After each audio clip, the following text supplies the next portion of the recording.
Rook by Adam Kovic and Marquis. Set in the not-too-distant future, this book follows Null Lasker, a down-in-the-dumps everyday man trying to survive in a world of monthly subscriptions and overlord tech giants.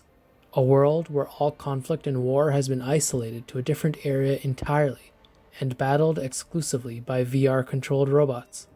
Life for Null extends as far as his VR headset and rig, but when he gets sucked into the world of the militaristic war company SKIRM, his life changes forever. So before I get started talking about the book, I wanted to make it clear that I will just be talking about the book. Nothing else. Nothing about the authors if it doesn't pertain to the novel itself. If you came here expecting something else, sorry to disappoint, but I wanted to let you know from the get-go. Okay, great. Now onto the book. As you could probably guess from the synopsis, this is indeed a science fiction novel, which aims to have some predictions about our future, while also having some social commentary of the present. By setting this book close enough to modern day, and heavily referencing contemporary figures, it feels like it's not too far of a stretch to get to this world. And that's honestly very depressing. Null and the rest of the characters in this book live a pretty depressing life. Monthly subscriptions and obsessions with capitalism, violence, and sex. Not too far off from nowadays. While being heavily inspired by past futuristic works, the book still manages to feel fresh.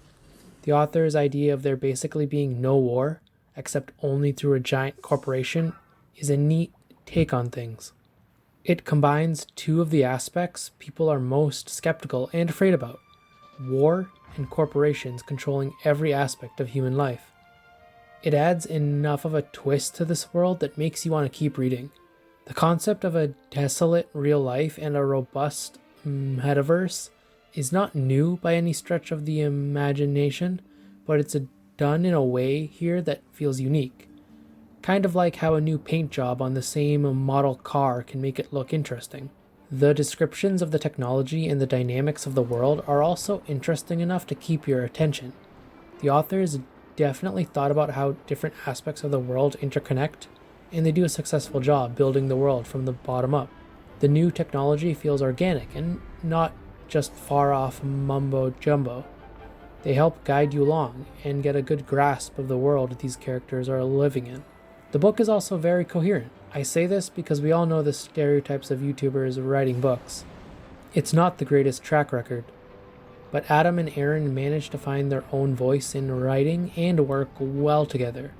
It's impossible to tell which sections were written by whom, and their specific style of humor is present. Fans of their past work will be right at home with the humor in this book. Absurdist, self-referential, sarcastic, and never taking itself too seriously. It works for the most part. But like all humor in books or ones that try not to take themselves too seriously, there are some cringe moments in here, and some clunkers of jokes. A particular virtual reality birthing scene comes to mind. Thankfully, these are few and far between. No seriously laugh out loud moments, but generally amusing. The book also does its job well in conveying its messages without being needlessly complex and drowned out in overly flowery prose. Granted, some of the messages are very heavy-handed. I'm not counting that as a knock against their writing, even if I wouldn't be surprised if the characters were staring right at the reader when delivering some of their lines. A lot of their observations about human nature are fairly accurate, if only skin deep. The authors aren't trying to fool themselves into being philosophical or pretentious about how they view the world. I appreciated that. I did have one big problem with Rook, the main character. Null is very pathetic and useless. I don't think I've read a weaker protagonist in a long while.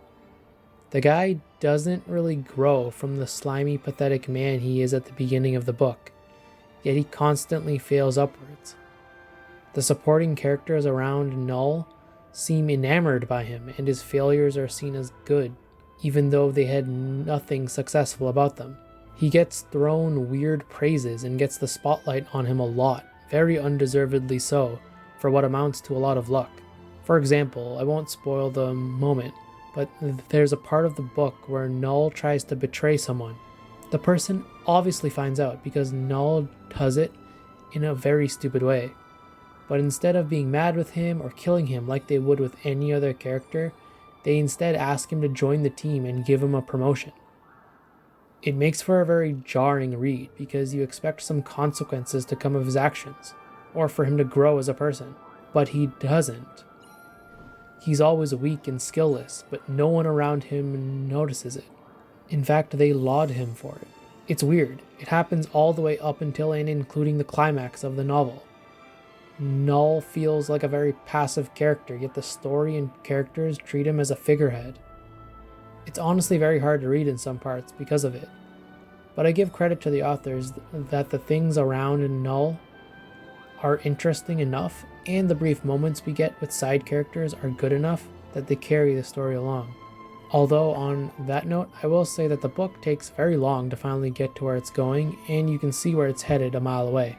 The first little bit is meandering in some parts, spending a lot of time focusing on making sure the reader understands the big militaristic company. I felt like they spent too much time on this. The ending of the book is also pretty forgettable, and the final few twists and turns come out of nowhere. They aren't set up well and don't make for a great character moment. Then again, they happen to Null, and I already described how much of a flat character he is, so maybe he brought the moment down. So I don't want to end on a bad note. It may sound surprising since I absolutely ripped the main character, but it didn't totally ruin the book for me. Now, if someone points out to me that making Null a weakling that is nonetheless always successful is a commentary on society today, and how people are much more captivated by the idea of something than the actual thing, praising empty vessels as opposed to those with more substance, then I'm all for it. But that's not clear enough in the novel itself for me to give it a pass. I also didn't listen to the podcast component of it, which involved scanning QR codes at the end of the chapters that lead you to their episodes. But I do think this is a cool concept. I think it could definitely be used to world build even more and give fans of the book another way to experience what they're reading. The world that these guys have created is interesting enough for me to recommend this book to anyone looking to satisfy their dystopian itch. And if you are fans of Adam and Aaron and missed their sense of humor and creative touch, then you should definitely pick this up. I'm really excited about whatever else their next project will be, and I think this was a good first novel from them. Thanks for listening, and consider subscribing if you want more book reviews.